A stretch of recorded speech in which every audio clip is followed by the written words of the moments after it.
The sea's beauty can turn deadly in an instant. From a great white mauling a tourist in a clear kayak to a hammerhead injuring a diver in Costa Rica, these encounters reveal how quickly terror strikes. Whether it's a father killed while surfing, seaplane crash survivors swarmed in the Bahamas, or a child's heroic sacrifice in Australia, this video uncovers 6 chilling shark attacks that expose the ocean's hidden danger. On July 11, 2025, Hannah Price, a 27-year-old tourist from England, set out on an adventure she had dreamed about for years. She was fascinated by the sea, having spent much of her childhood near small coastal towns with her family. After finishing her studies and building a career, she rewarded herself with a trip to South Africa, eager to see its wildlife up close. She was drawn especially to Seal Island near Gansbaai, a place renowned for its marine beauty and the unique opportunity to experience the ocean. Hannah had always been someone who sought new experiences. Friends described her as energetic, curious, and unafraid of trying the extraordinary. When she heard of transparent kayaks designed to let paddlers view the life beneath them, she signed up without hesitation. To her, the idea of gliding across the turquoise surface while seals darted and played below seemed like a perfect way to connect with nature. That morning, she paddled quietly in the clear boat, her eyes fixed on the graceful movements of the animals under the waves. The sea was calm, reflecting the sky above in shimmering patterns. Hannah drifted closer to the reef's edge, where shadows moved lazily beneath her. She leaned forward, entranced by the sight of dark shapes weaving among the rocks. She felt safe, her small craft bobbing gently, unaware of what lay deeper in the blue. Then, without warning, the ocean exploded beneath her. A massive great white shark surged upward with terrifying force, its bulk shattering the calm. The predator slammed into the kayak, sending water spraying into the air. Before Hannah could react, its jaws clamped around her leg, crushing bone and muscle in an instant. The clear plastic hull cracked and splintered under the violent impact, pieces breaking apart as the shark thrashed. Agonizing pain shot through her body as she screamed and kicked frantically, her hands clutching at the wreck of the kayak. The shark pulled hard, dragging her halfway out of the craft. Blood poured into the water, turning the turquoise sea into a cloud of red. Hannah flailed desperately, trying to push herself back, but the predator's strength was overwhelming. It twisted and shook, tearing through clothing and flesh while splintering the kayak further beneath her. Alone on the open water, Hannah clung to the fragments of her sinking craft, her body trembling and weakening with every second. The shark circled, its shadow moving just beneath the surface before rushing upward again.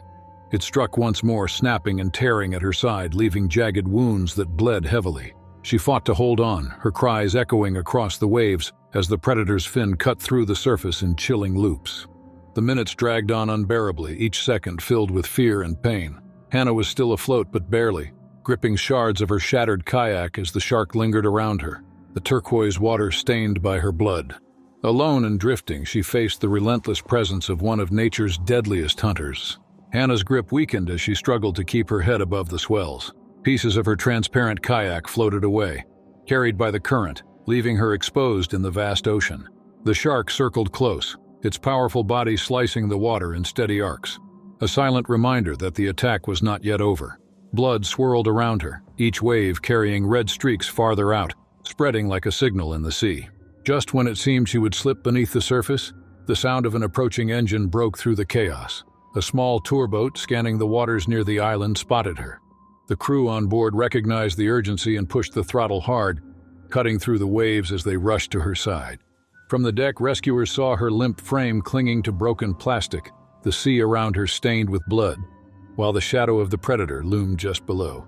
As the vessel drew closer, crew members leaned out, slapping the water with poles and tossing flotation devices in an effort to distract the predator. The shark veered away briefly, its fins slicing the surface before dipping back into deeper water. With seconds to spare, hands reached down and pulled Hannah's battered body aboard. She collapsed onto the deck, her skin pale, her eyes wide with shock, her leg torn open from the brutal assault. First aid began immediately. Towels and dressings were pressed against the wounds, and belts were fastened tightly to slow the bleeding. She shook violently from cold and shock, her breath shallow as the team worked frantically. One of the rescuers radioed for help, relaying the situation with urgency while the boat sped toward the harbor. The sea that had seemed calm and welcoming only hours earlier now stretched behind them like an endless threat. When they reached shore, paramedics were waiting with stretchers and equipment. Hannah was rushed into an ambulance, sirens wailing as it carried her to the nearest hospital. Surgeons were alerted ahead of time, preparing for emergency procedures to save her life and salvage her damaged limbs.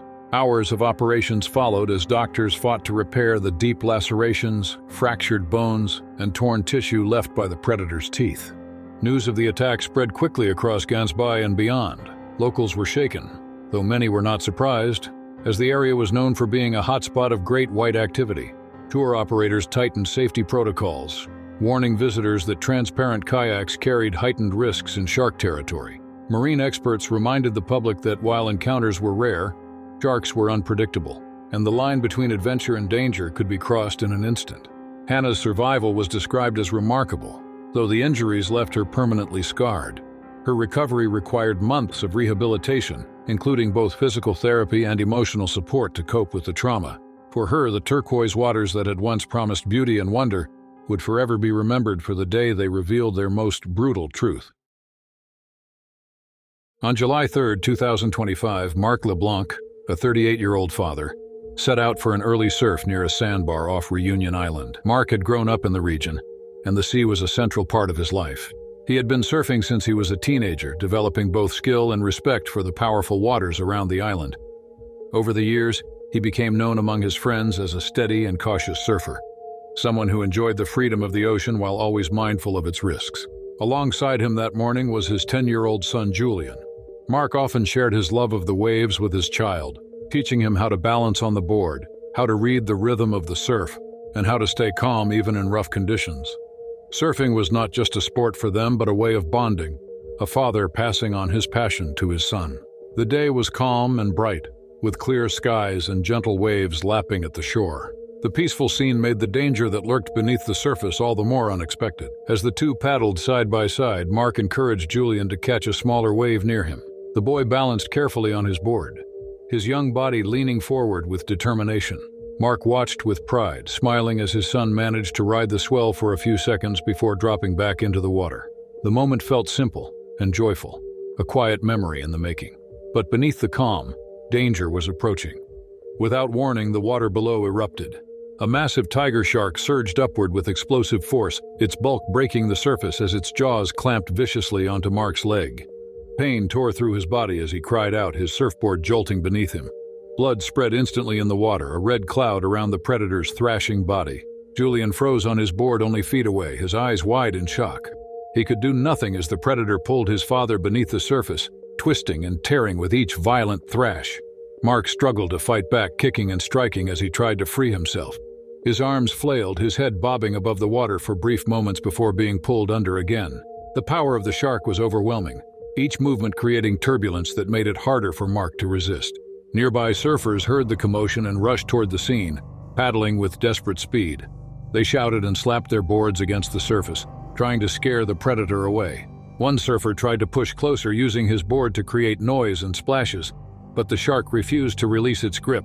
With a powerful twist, it dragged Marc into deeper water, his body slipping farther from reach. The sea, once calm and welcoming, had turned into a scene of horror. Julian clung to his board, paralyzed by fear, watching as his father disappeared into the turmoil of blood and foam. Other surfers pressed forward, frantic to help, while the predator's shadow cut through the water below them. The surfers pressed forward with urgency, their boards slicing across the water as they tried to reach Marc. Foam and red swirls marked the struggle as the shark pulled him farther from the sandbar. They splashed and struck the surface with their hands and boards, creating a wall of noise in hopes of driving the predator away. For brief moments, Marc's body surfaced, limp and drifting, before the shark released its grip and disappeared into the darker depths beyond the reef. Several surfers managed to grab hold of him and hauled him onto one of the boards. His body was heavy, unresponsive, and torn from the violent assault. Together, they pushed toward the shore, their arms burning with effort as they fought against the rolling waves. Julian paddled slowly behind them, his small hands clutching the board with trembling strength, his face pale as he watched the scene unfold. When they reached the shallows, more people rushed in to help. Marc was carried onto the sand, his body surrounded by rescuers who immediately began first aid. They pressed towels and shirts against the worst of the wounds, but the damage was catastrophic. Blood seeped through every layer, staining the sand in dark, streaky patterns. The sound of sirens soon approached as emergency crews arrived, pulling medical bags and stretchers from their vehicles. Paramedics worked quickly, but it was clear that Mark had suffered massive injuries. Despite their efforts, he showed no signs of response. The attempt to revive him continued on the beach with lifeguards assisting, but the injuries were too severe. After several minutes of desperate action, the fight to save him came to a quiet end. The atmosphere along the shore shifted instantly. Surfers, tourists, and locals who had gathered to watch stood in silence, some with their hands pressed to their mouths, others turning away with tears in their eyes. Julian sat beside one of the lifeguards, still clinging to his board, his small body shaking as he struggled to process what had just happened. He was not physically harmed, but the weight of what he had witnessed left an unshakable mark. News of the tragedy spread quickly through the community and across the island. Reunion had seen shark attacks in the past, but each one left deep scars among those who loved the sea. Officials responded by closing nearby beaches and increasing patrols around the area. Warnings were issued, reminding both locals and tourists of the risks associated with entering the water in regions known for their large predators. In the days that followed, tributes poured in for Mark. Friends described him as a devoted father, a skilled surfer, and someone who carried a deep love for the ocean. His story became a grim reminder of the dangers that lurk in even familiar waters.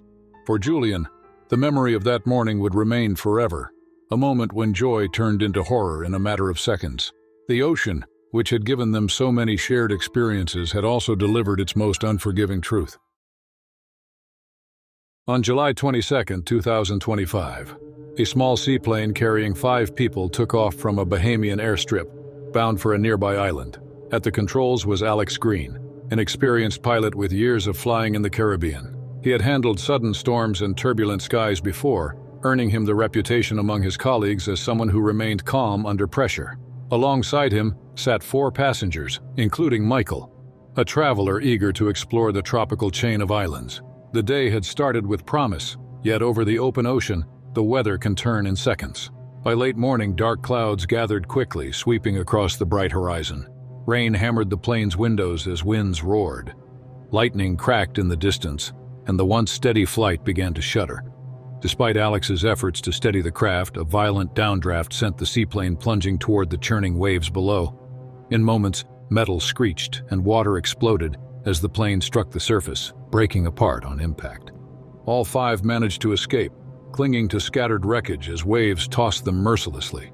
They huddled together, their bodies bruised, their skin burning under the harsh sun as the hours dragged on. The turquoise sea stretched endlessly around them, no land in sight, only the rolling swells and the wreckage keeping them afloat. Alex tried to encourage the others, urging them to hold tight and conserve energy. Michael, though shaken, did his best to stay focused, gripping a section of floating debris with aching arms. Time moved slowly in the open water. The heat was relentless and thirst gnawed at them as salt stung their lips. Each wave pushed them apart, then pulled them back together. Hope wavered with every passing hour, but they clung to the wreckage, knowing that giving up was not an option. As the afternoon wore on, a shadow began to circle beneath them. At first, it was only a glimpse, a dark figure gliding smoothly beneath the surface. Soon, a tall dorsal fin broke the water, moving steadily closer. An oceanic white-tip shark, known for its persistence, had found them. The predator circled deliberately, brushing against debris and testing the edges of the group. Its movements were calm, yet filled with menace, as if waiting for the right moment to strike. The survivors splashed and kicked at the water, trying to keep it away. However, exhaustion dulled their efforts, and fear weighed heavily upon them. Michael leaned forward, reaching to secure a drifting life jacket. In that instant, the shark lunged, its jaws clamped down on his arm, teeth slicing through muscle and tearing across his shoulder. He screamed in pain, thrashing violently as blood poured into the water, turning the turquoise waves into a red cloud. The others kicked desperately, shouting and splashing to drive the predator off. For a moment, it circled again, its large body weaving between fragments of the wreck. Michael clung weakly to the debris, his face pale as the predator prepared for another strike. The shark came back with another surge, twisting its body in the waves as it struck again. This time, its teeth cut into Michael's torso, leaving deep wounds as he fought to stay above the surface. His arms flailed weakly, his strength slipping away as more blood mixed with the salt water.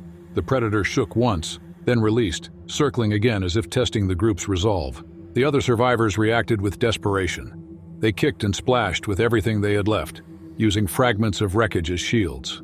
Alex pushed forward through the waves, creating noise and movement to confuse the predator. Their combined effort made the shark hesitate, It glided in wide arcs, watching, its dorsal fin slicing across the surface, before dipping again into the blue. Michael clung to the wreckage, trembling and gasping, his blood trailing behind them in the current. His shoulder and chest were badly torn, but he refused to let go. The group closed in around him, forming a barrier to shield him from further strikes. Each minute felt stretched into hours as the ocean pressed down with silence, broken only by the slap of waves and the faint hiss of wind over the water.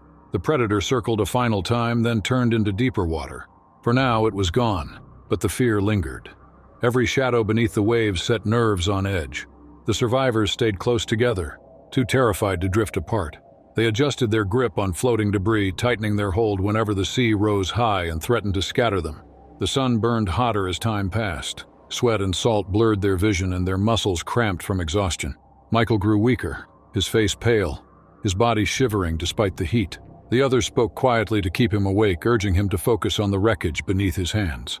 Blood continued to seep slowly into the water, a constant reminder that the danger was far from over. As the afternoon stretched on, hope wavered, but the distant hum of an engine broke the monotony of the sea.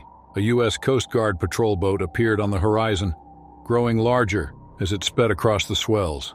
The survivors raised their arms, waving frantically despite their drained bodies. Relief washed over them as the boat closed the distance, rescuers leaning over the side to haul them aboard one by one.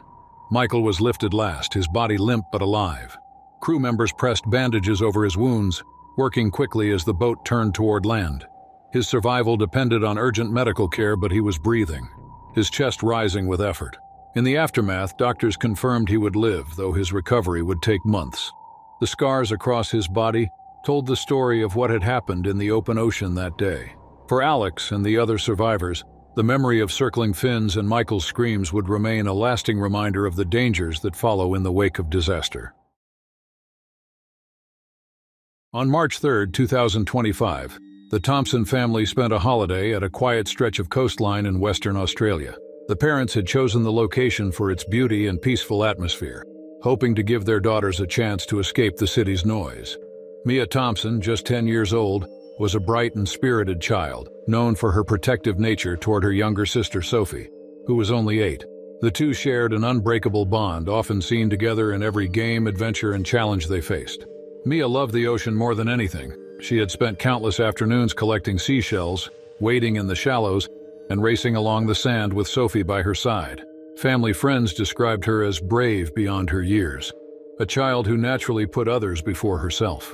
Sophie was quieter, following Mia's lead in everything, trusting her older sister with the kind of loyalty that only siblings could hold. That morning, the sun blazed across the turquoise waves, reflecting like glass as the girls played near the shoreline. Their parents watched from further up the beach, while a lifeguard stationed nearby scanned the calm horizon. The sea appeared harmless, with gentle swells rolling lazily toward the sand. The sisters splashed and laughed, moving slightly farther out, their feet sinking into the cool sand beneath the water. What no one could see from shore was the shadow gliding silently beyond the breakers. A massive great white shark, drawn close to land, moved steadily through the shallows. Known as apex predators in Australian waters, these sharks were capable of explosive bursts of speed, their power unmatched. The predator's dorsal fin cut through the water for only a moment before dipping back beneath the waves, invisible to the children at play. As Sophie crouched low to scoop a handful of shells from the sand, the shark surged forward. Its massive body erupted from below, sending a spray of water high into the air. The sudden movement turned play into terror in an instant. The predator's jaws opened wide, aiming straight for Sophie. Mia reacted without hesitation. Instinct overcame fear as she threw herself in front of her younger sister, shoving Sophie toward the safety of the beach. The great white's jaws clamped down on Mia's leg and torso with brutal force, the impact dragging her beneath the surface. Blood spread quickly, staining the turquoise water a deep red as the predator thrashed violently. Sophie screamed, frozen in horror as the waves around her churned with foam and crimson streaks. The sight of her sister's small body caught in the grip of the shark was something she could not understand, her young mind struggling to grasp the chaos. From the sand, the lifeguard sprinted into the surf, his flotation device in hand, racing against time as the predator dragged Mia further out. The lifeguard reached Sophie first, sweeping her into his arms and securing her with the flotation device. She clung tightly, trembling and sobbing as the surf tossed them back toward the sand. Behind them, the shark continued to thrash with Mia in its jaws, the water exploding with violent bursts of foam and spray. Every second was a battle between life and death, and the predator's strength was overwhelming. Several beachgoers ran into the shallows, waving and splashing to create noise in hopes of distracting the animal. Their efforts made the shark pause for a brief moment, but the damage had already been done. The predator turned once more, then disappeared into deeper water, leaving Mia floating motionless in its wake. Her small frame drifted back toward the shallows as rescuers rushed forward to pull her to safety. On the sand, first aid began immediately. Towels and shirts were pressed against her wounds as rescuers worked frantically to stem the bleeding. Her parents fell to their knees beside her, their faces pale with shock as paramedics arrived with medical kits and stretchers.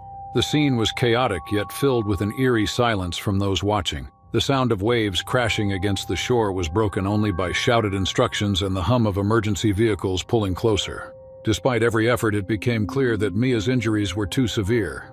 The great white had inflicted catastrophic damage, and her small body could not withstand the trauma. The lifeguard who had fought to reach her lowered his head as the paramedics stopped their attempts, acknowledging the tragic reality of what had just occurred. The beach was shaken. Families who had gathered to enjoy a peaceful day now stood in disbelief, many holding their children close. The once calm water seemed transformed into something dark and menacing, its turquoise beauty overshadowed by the blood that had stained it just minutes earlier. Sophie sat wrapped in a blanket, her wide eyes staring blankly toward the horizon as her mother held her tightly. She had escaped without physical injury, but the image of her sister's final moments would never leave her. News of the tragedy spread rapidly across Western Australia. Officials quickly closed the surrounding beaches, warning swimmers and surfers to stay clear until patrols could assess the risk. Marine experts explained that the region had seen an increase in great white activity during that season, a reminder of the unpredictable nature of these apex predators. Tributes poured in for Mia from friends, classmates, and community members. She was remembered as a bright, caring child who always looked after others, a role she had fulfilled even in her final moments. Her sacrifice to protect Sophie became a heartbreaking story of love and bravery, retold by those who witnessed it. In the aftermath, the Thompson family faced the heavy burden of grief. Their lives were forever changed, and Sophie carried with her the memory of a sister who had saved her life. The beach, once a place of joy for the family, became a site of sorrow, a reminder of how quickly the sea can turn from calm to deadly. On May 21, 2025, a U.S. Navy SEAL team carried out a low-light training mission in a shallow inlet along the Florida coast. The team was part of an elite group tasked with practicing stealth and navigation in challenging water conditions. Among them was Petty Officer Ryan Callahan, a 29-year-old who had earned respect from his peers for his determination, focus, and discipline. Ryan had grown up near the sea, spending much of his youth swimming, diving, and building endurance in coastal waters before pursuing a military career. His background had prepared him for demanding environments, yet no training could fully anticipate the dangers hidden beneath murky tides. The inlet was chosen for its difficult conditions. The water was clouded with sediment. Visibility was poor, and shadows stretched across the surface as dusk gave way to night. The soldiers moved carefully, their bodies low and their gear secured as they rehearsed tactical movement. The purpose of the exercise was to simulate real operations, where silence and precision were critical. Each man understood the risks of working in unpredictable environments, but they trusted in their preparation and the presence of their teammates. As the group advanced, Ryan stepped aside toward a buoy marker that needed to be adjusted for navigation. He moved into slightly deeper water, his body dipping lower, unaware of the predator lurking nearby. Beneath the inlet, a bull shark patrolled in silence. Known for their aggression and tolerance for shallow, murky waters, bull sharks often hunted where humans might feel secure. The vibrations from the team's movements and Ryan's shift toward the buoy were enough to draw the animal closer. In a sudden burst, the predator lunged upward. Its powerful jaws clamped around Ryan's calf, the pressure immediate and crushing. The force knocked him off balance, sending him thrashing into the water as pain surged through his body. The attack was so swift that the team reacted almost instantly, shouting warnings and rushing toward him. Blood began to cloud the already dark water, mixing with the tide as Ryan fought to push himself upright. The shark bit down again, this time tearing into his lower leg and grazing his torso. The thrashing of the animal created violent splashes that churned the inlet, its tail whipping with immense strength as it held on. Ryan struck at the predator with his free hand while his teammates formed a barrier, kicking and striking with boots, using every ounce of force to drive it back. The struggle was chaotic, every second stretching long as the predator circled again, testing the resistance. Ryan's body weakened under the strain, but his teammates gripped his arms and vest, pulling with all their might to drag him into shallower water. The predator lunged once more, but the combined strength of the group forced separation, breaking the contact long enough to bring him toward shore. The team carried him from the surf, his leg torn and bleeding heavily as they shouted for medical aid. Training had turned into a fight for survival in an instant. The soldiers rushed Ryan onto the sand, their uniforms soaked and heavy as they lowered him carefully. His injuries were severe, blood running across his leg and pooling quickly beneath him. Emergency gear was pulled open as trained hands worked rapidly, applying pressure and bandages to slow the loss of blood. The once controlled training session had turned into a desperate battle to save their teammate's life. The inlet around them carried a strange silence in the wake of the chaos. The water rippled gently again, yet every man knew the predators still lurked close by, hidden just beyond the dim light. None dared step back into the surf, their focus fixed entirely on the wounded man before them. The smell of salt and iron mixed in the air, the scene marked with urgency and fear. Ryan's breathing was sharp and uneven, his face pale as the pain pulsed through every nerve. He clenched his jaw while the medics worked, wrapping his lower body tightly to slow the bleeding. The damage was extensive, deep lacerations carving through muscle, with torn skin and fractured bone, leaving his leg in terrible condition. The shark's second strike had left a gash across his side, shallow but painful. Another reminder of how close he had come to losing more than just his limb. Flashing lights soon appeared on the horizon as a military support vehicle arrived, summoned by urgent calls from the team. Stretchers were laid out, and Ryan was carefully lifted onto them. His teammates walked alongside him, silent, each carrying the weight of what they had just witnessed. The predator had turned their training ground into a battlefield, and the suddenness of the attack left them shaken. He was rushed to a nearby naval base where doctors worked through the night to repair the injuries. Surgery stabilized him, but recovery would take weeks, if not months. Though his life had been saved, the scars across his leg and torso would remain as a lasting mark of the encounter. The shark had nearly taken everything in only moments, a stark reminder of the vulnerability even the strongest soldiers faced in nature's domain. Back at the inlet, the exercise was halted indefinitely. Commanders issued immediate reviews of safety procedures, acknowledging that even shallow waters could not be assumed safe. The bull shark had shown no hesitation, proving how unpredictable and aggressive the species could be when drawn to movement and disturbance. Experts explained that murky, low-light conditions increased the risk, as predators relied on sudden bursts and mistaken identity to strike. Ryan's story spread quickly through the ranks and into wider news outlets. He was hailed for his resilience, though he admitted later that survival had only been possible because of his team's swift actions. For the Navy, the event became both a cautionary tale and a testament to the bonds of soldiers who fought for one another in every circumstance. Though scarred, Ryan lived, his ordeal serving as proof that apex predators can turn any controlled drill into a fight for survival within seconds. On April 3, 2025, marine biologist Dr. Lucas Herrera prepared for a night dive off the Pacific coast of Costa Rica. At 35 years old, he was an experienced diver who had spent years studying the behavior of large marine animals, with a particular focus on predator-prey interactions in tropical waters. Born in a coastal town, he had grown up surrounded by the sea, often exploring tide pools as a child, and later pursuing a career in marine science. His passion for the ocean was matched by a steady calmness in difficult conditions, a quality that made him a trusted partner in dangerous field work. Night dives were always more challenging. The darkness transformed the sea into an alien environment, where beams of artificial light cut narrow paths through endless black. For scientists like Lucas, such dives offered the chance to study fish species that emerged only after sunset, as well as predators that hunted under the cover of night. That evening, the water was calm but filled with a sense of unknown risk. Lucas and his dive partner descended slowly, their equipment checked and their light sweeping across schools of silvery fish. As the pair advanced toward a rocky outcrop, movement appeared from below. The distinctive outline of a scalloped hammerhead rose from the depths, its wide, flat head unmistakable in the dim glow. Hammerheads were known to patrol Costa Rican waters, especially near seamounts where currents gathered prey. While these sharks were less aggressive than some other species, their sheer size and unpredictable behavior made them dangerous when encounters grew too close. Lucas kept his breathing steady as the shark approached, its long body gliding with deliberate power. Curiosity drew the predator closer, its unusual head tilting as it sensed vibrations from the divers. For a moment, the scene felt like a rare opportunity to observe one of the ocean's most fascinating hunters up close. Lucas extended a gloved hand toward the animal, hoping to measure its reaction without sudden movement. In an instant, the calm broke.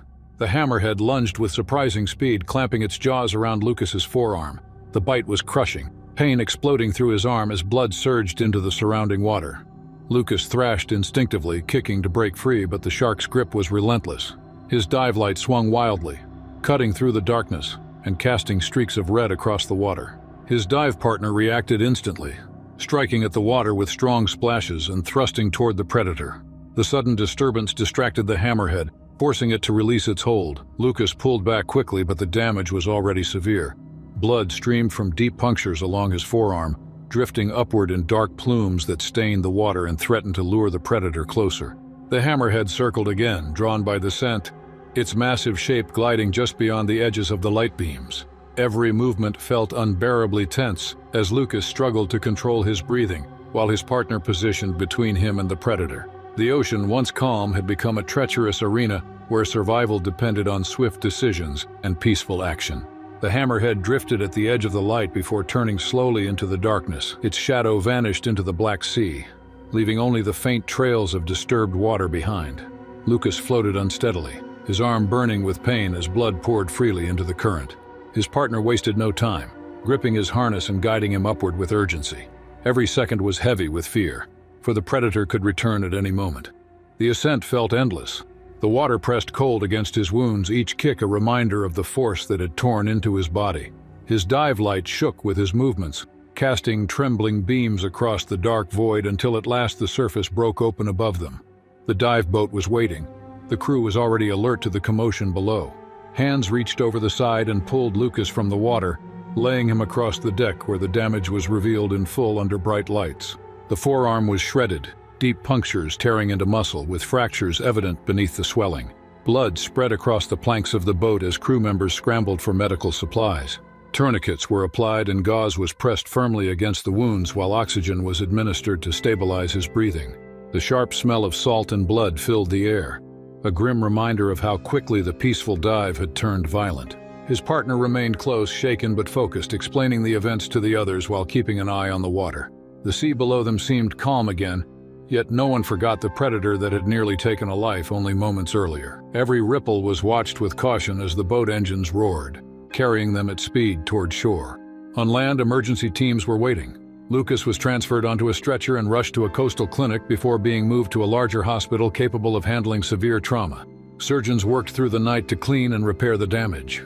Several bones in the arm were broken and the muscle had been badly torn, but his life was no longer in immediate danger. Doctors warned that recovery would be long, requiring surgeries, rehabilitation, and strength training to regain function. News of the incident spread quickly through marine science circles and local media. Hammerheads were rarely seen as highly aggressive, but the event highlighted how unpredictable they could be when curiosity turned into a strike. Specialists explained that night dives often raised risks, as limited visibility and artificial lights could trigger unexpected reactions from large predators. Lucas himself later admitted that extending his hand had been a mistake, a decision made in calm curiosity that ended in violent consequence. The research project was temporarily halted as new safety rules were drafted. Future dives would require stricter distance limits and revised protocols to reduce human-shark interaction. Though scarred, Lucas remained committed to his work, determined that his near-fatal encounter would serve as a lesson for others in the field. The ocean had reminded him, and all who followed his story, that its power demanded respect above all else.